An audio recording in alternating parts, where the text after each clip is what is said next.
check it out. This is the most powerful hydro turbine I've ever built. It uses a 1000 watt hub motor off an e-bike. It is connected to metal 3D printed parts here, and then runs to a metal conduit tubing.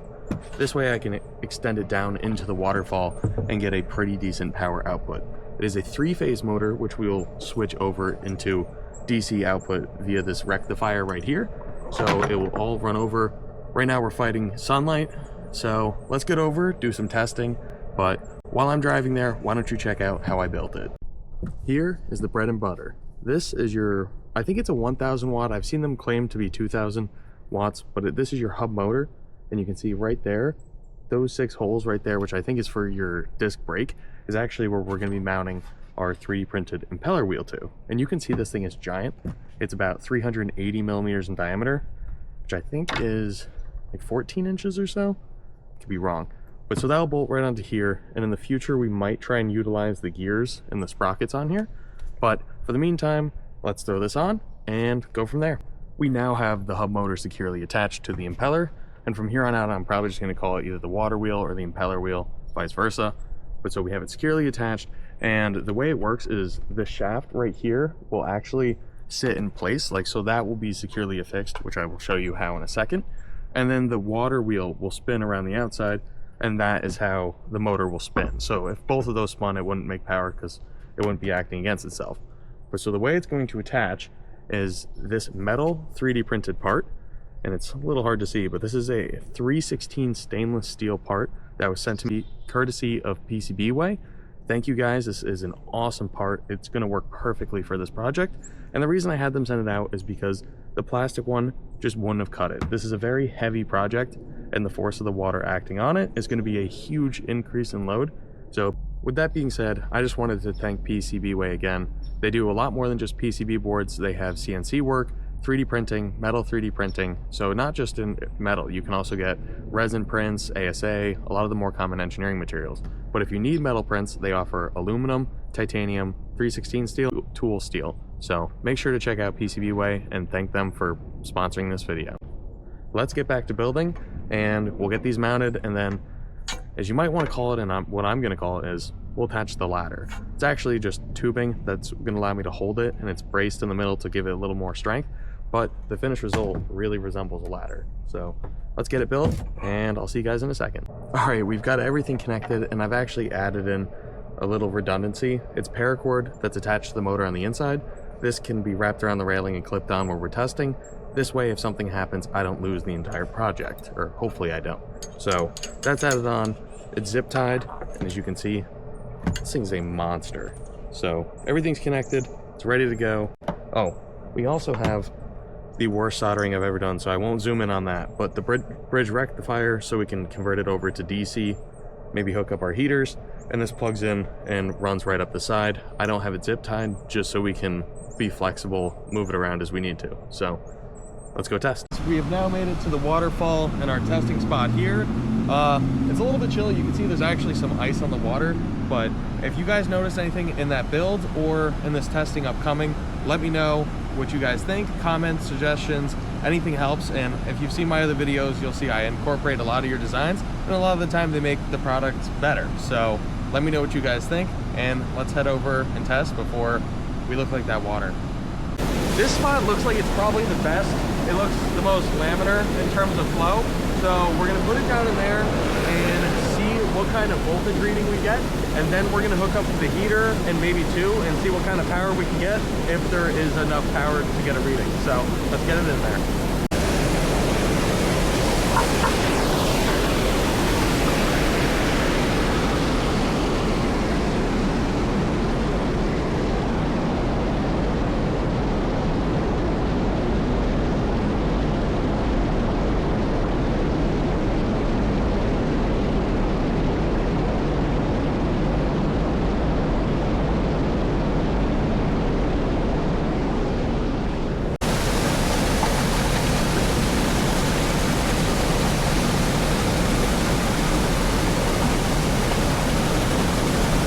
Getting? 10 volts.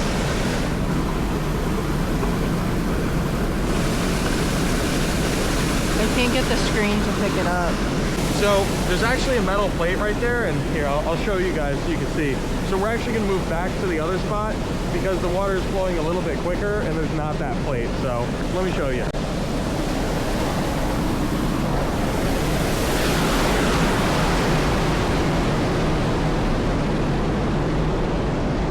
All right, so we've now shifted over a little bit. We're gonna try it again. I'm hoping to get 12 volts, but if 10's the number, and it's also having a hard time showing up on the screen, so we'll see what we can do. But I will post the voltage reading at the bottom if it doesn't show up. So let's throw it in, see if we can get 12 volts, and then see what we get for power.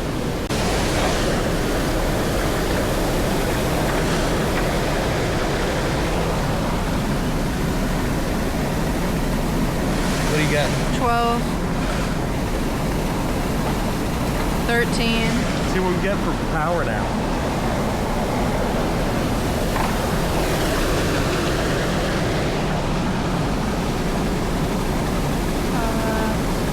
13 watts.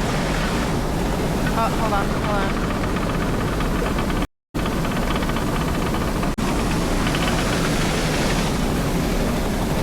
15 watts.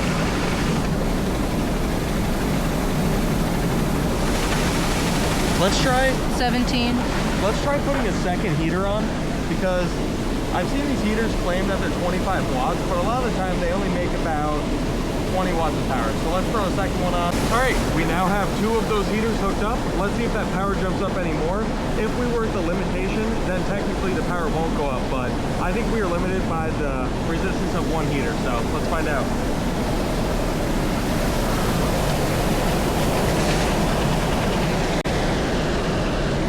What's it making for? It's not reading anything. Something's not right. Try again. I don't know. That's weird.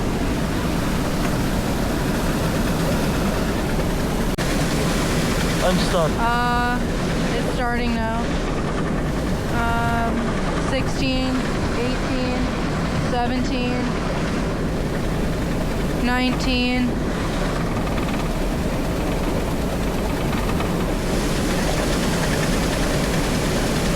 It's just really faint. Yeah. But I saw 19. This is probably a really dumb idea, but I'm gonna try reaching farther down here. Like, I hope I don't drop it, but I do have my security hook, so I'm gonna see if I can get a little more power. But I don't know if I'll be able to do this.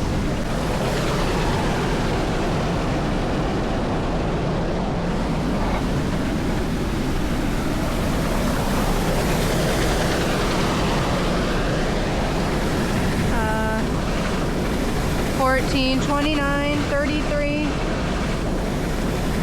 24, 27. Get a picture of how cool I look. Yeah, I got you in it. 34, 33.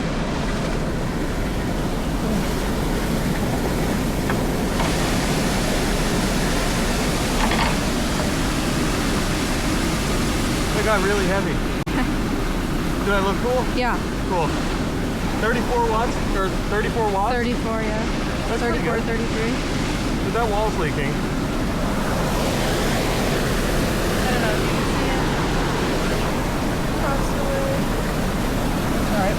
Well, we get up here. Yeah. Oh no, I have. Can you undo Do you my... need help? Yeah.